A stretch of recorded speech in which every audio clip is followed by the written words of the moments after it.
लेकिन मैं बार बार कहता हूं कि हर फैसले भावनाओं में बहके और भीड़ के द्वारा की जाती है।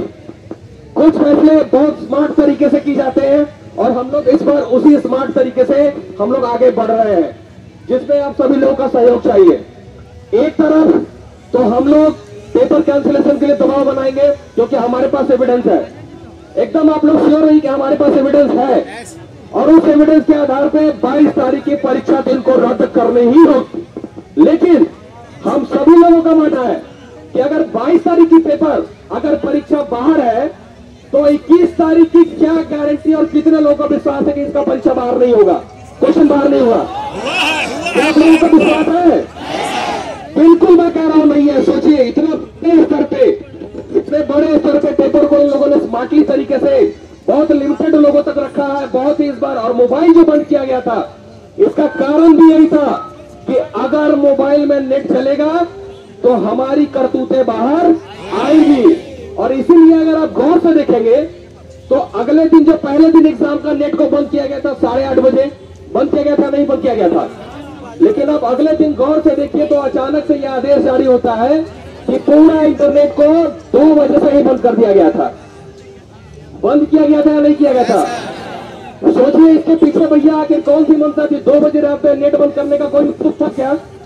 कोई भी तुक था क्या 2 बजे रात में नेट बंद करने का? इसलिए बंद किया गया था कि इनके इनपुट्स मिल चुके होंगे इनको कि कहीं ना कहीं हमारे सिस्टम में छेद हो चुका है और वो छेद बाके पूरा टंकी न खाली कर दे, इसलिए इन्होंने इस बार नेट को बंद किया था। पर हमारे बच्चे भी बहुत स्मार्ट है, कहीं ना कहीं उन लोगों ने हिम्मत दिखाई और हिम्मत दिखाते हुए वो आगे आए। उन्होंने बताया और इसी हजारीबाग के लड़के ने बताया, मैं नाम नहीं लूंगा, कुछ चीजें सार्वजनिक नहीं करनी चाहिए, बहुत सारे लोगों ने बताया, सेंटर से बुला के बताया।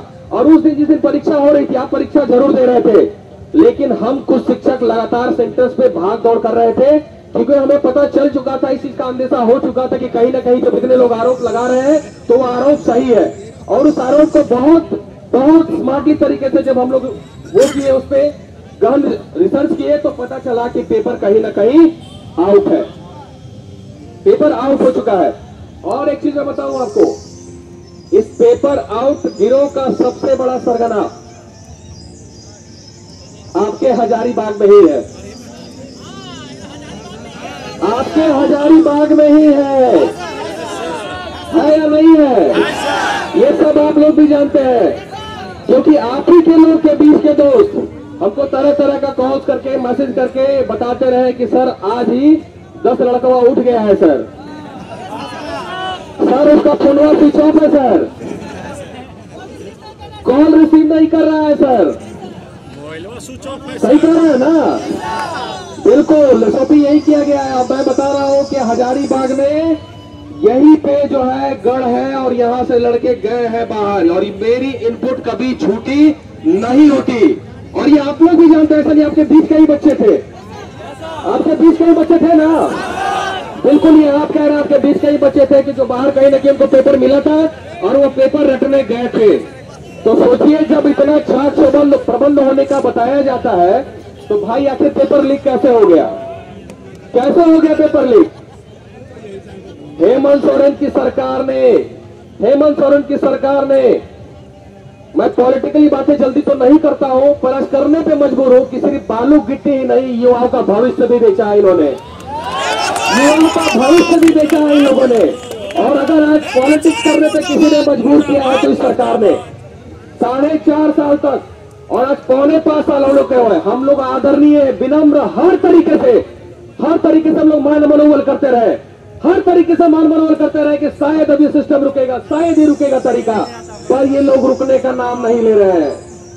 कोटा बांटा जा रहा है और ऐसा नहीं कि सिर्फ मैं बोल रहा हूं, आप सब लोग भी जानते हैं, आपके बीच के लोग भी जानते हैं कि कोटा बांट पीजीटी में जिस तरह से देखिए मुख्य वजीर भी यहां बोलता है, पीजीटी में मुख्य वजीर भी बोलता है, हाई कोर्ट के ऑर्डर्स होते हैं तो जो है मार्कशीट डिस्क्लोज किया जाता है, कट ऑफ बताया जाता है और 80 वाला लड़का पास हो जाता है और 130 लाए हुआ लड़का फेल कर जाता है। भैया ऐसा नॉर्मलाइजेशन में भारत का कौन सा तरीका पूरे भारतवर्ष का कि भैया 50 नंबर का नॉर्मलाइजेशन अंतर होता है? लेकिन क्या है कि यहाँ नॉर्मलाइजेशन की आड़ में बहुत बड़ा खेला चल रहा है। और जरा हम पूछना चाहते हैं हम हमारे माननीय मुख्यमंत्री जी और चेयरमैन साहब से कि जरा बताइए